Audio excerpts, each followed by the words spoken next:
ကားထဲမှာတော့ပန်းရောင်ရဲ့ဇာတ်ကောင်ကမင်းနဲ့ Snow ဆိုတဲ့ကောင်မလေးနေရာနေပေါင်းမယ်တရုပ်ဆောင်ထားပါတယ်။ Snow ကတော့အဓိကသူ simple ဖြစ်တယ်။အရင်ချစ်တတ်တယ်။နောက်ပြီးတော့ဒါပေမဲ့သူစိတ်ရှုပ်လာပြီးသူတီးခံနိုင်တဲ့ limit တစ်ခုကျော်သွားပြီဆိုရင်လုံးဝနှိမ့်မကြည့်တတ်တဲ့ကောင်မလေးမျိုးပေါ့နော်။နောက်ပြီးတော့အချစ်ခံရတဲ့ချစ်ပေးတာကိုပိုပြီးအချင်းရနေတဲ့ကောင်မလေးလို့ပြောရမှာတင်တယ်ဟုတ်တယ်။ ရန်ချစ်တဲ့ကောင်မလေးနေနဲ့ပြရမှာ ဟုတ် ဘယ်လောက်ထိတောင်ချစ်ပြခဲ့ပြီးတော့ဒီတိုင်း သူချစ်တော့ချစ်တယ်ဒါပေမဲ့အရင်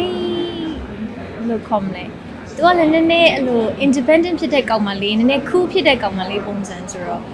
ချစ်တော့ချစ်တယ်ဒါပေမဲ့အရင်အဲ့လိုချွဲတဲ့ပုံစံနဲ့မှမပါဘူးပေါ့နော်သူချစ်ပြရတာတစ်မျိုးပုံစံတစ်မျိုးယောက်ျားလေးဆန်တာတော့လည်းမဟုတ်ဘူး Snow ချစ်တာကြတော့တစ်မျိုးပေါ့အရင် main ကလေးတော့မဆန်ဘူး။ဘာအောင်လို့တချင်းတွေရွေးကြတော့ငါဒီကားထဲမှာကတချင်းကလည်းအများကြီးအရေးပါတော့လေ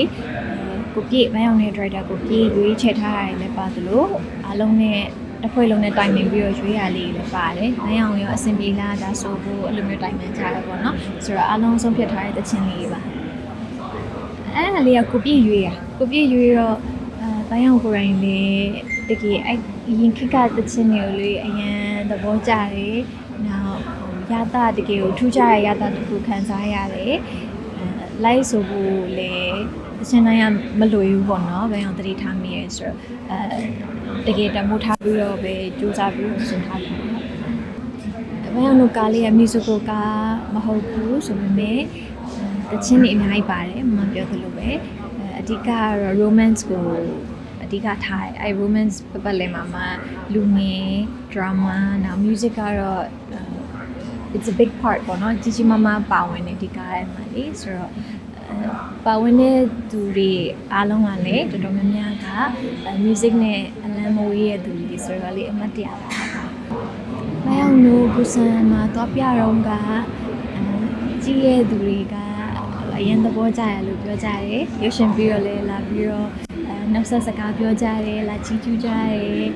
အရင်ပြောတယ်ပေါ့နော်နောက်ဒါ festival မှာကကိုကားတွေမဟုတ်ဘူးလေတခြားနိုင်ငံ